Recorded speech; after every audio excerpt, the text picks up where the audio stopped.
Alright, today's topic, should arm wrestlers train legs?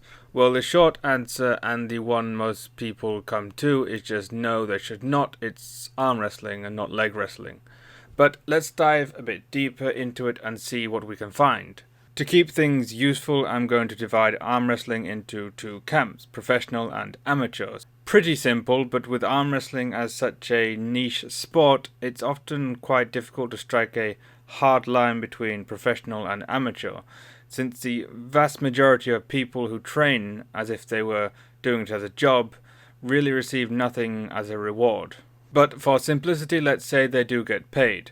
So should they train legs? Yes and no. As a sport, arm wrestling has weight categories, and if you have legs that are adding 15 kilograms that could be better devoted to 15 kilograms on the arms or upper body, you are at a disadvantage compared to the person who doesn't and still fills out their weight category. So training legs in this way is a waste of time for professional athletes, since they put their livelihood at risk by having excess body weight in places they don't necessarily need it. But having a strong and stable base to stand on at the table is definitely not an entire disadvantage for arm wrestlers. Even with most of the visible activity taking place on top of the table, for most people there is still a lot going on downstairs, especially with the hook and other sideways focused movements. People often put a foot on the side of a table leg, as you know, and use it to push and aid their pressure against the opponent, so having weak legs there is not useful at all. And with back pressure, pushing with the legs away from the opponent to help keep the body pulling back is going to help. If they're not strong enough, then the opponent stands a higher chance of yanking you over the table back towards them. And having more body weight below the table means you have more leverage to pull with overall, since the upper body has to fall significantly before it starts to add significant raw load into the opponent's hand. So yes, these are very edge case requirements, but it points out why legs are not entirely useless for arm wrestlers to train. So in that case, how should professional arm wrestlers train their legs? Well, one word is sparingly. The main reason here is that legs make up a very large percentage of the body and consume a lot of energy, especially when trained hard. Imagine that you do a heavy and long leg workout on one day and then you roll up the table session on the next day and you're still sore and tired from the day before, so you can only manage to output 90% of the work that you expected to. And the other factor is agility and general athleticism. Training like a bodybuilder or a powerlifter will get you big and strong legs, and you might have great depth in the squat, but you will not be training agility or athleticism per se. By squatting alone, you will probably be training static and slow style strength, even if you squat faster than other people. Just look at any sport that requires being fast and explosive. They do train legs with weights, but it is not a large percentage of their overall training.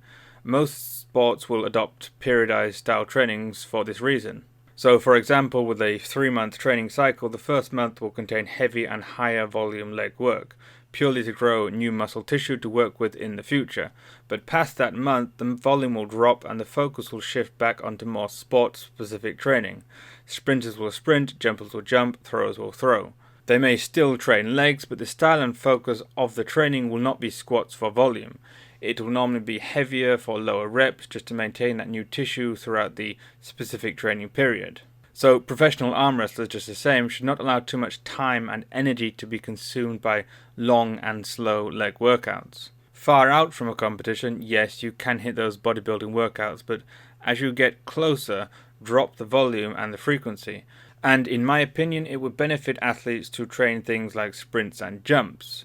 Why? Because they are bodyweight exercises that don't impact recovery too greatly, and they train the body to be fast and explosive, which is something that every arm wrestler would benefit from on the actual table.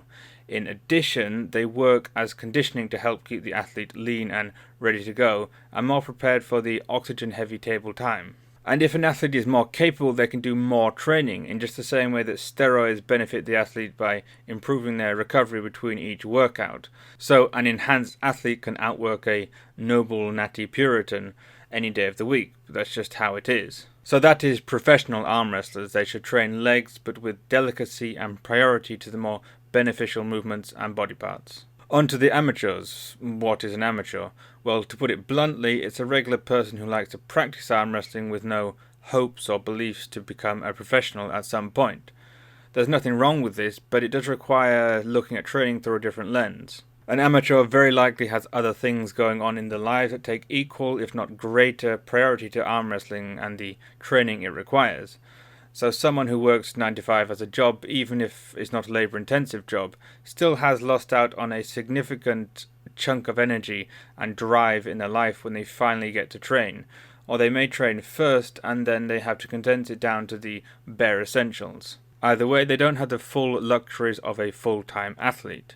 The next fork in the road, as always, steroids or other performance-enhancing drugs. Now, of course, there are plenty of non-professional athletes who use PEDs, and that's fine, but it does create a divergence between those that don't and those that do. As I said before, in reference to enhanced recovery from training, a person who is using PEDs but is not a full-time athlete still has access to something approaching the trainability of a full-time athlete. So the considerations for their specific style of trainings is quite a bit more lenient than those noble natties who abstain from pancakes. So an enhanced amateur should probably continue to train just like regular gym goers, with arm wrestling training wedged in where it fits. It might not be ideal, but the enhanced recovery is going to iron out most of the wrinkles in whatever you work it out to.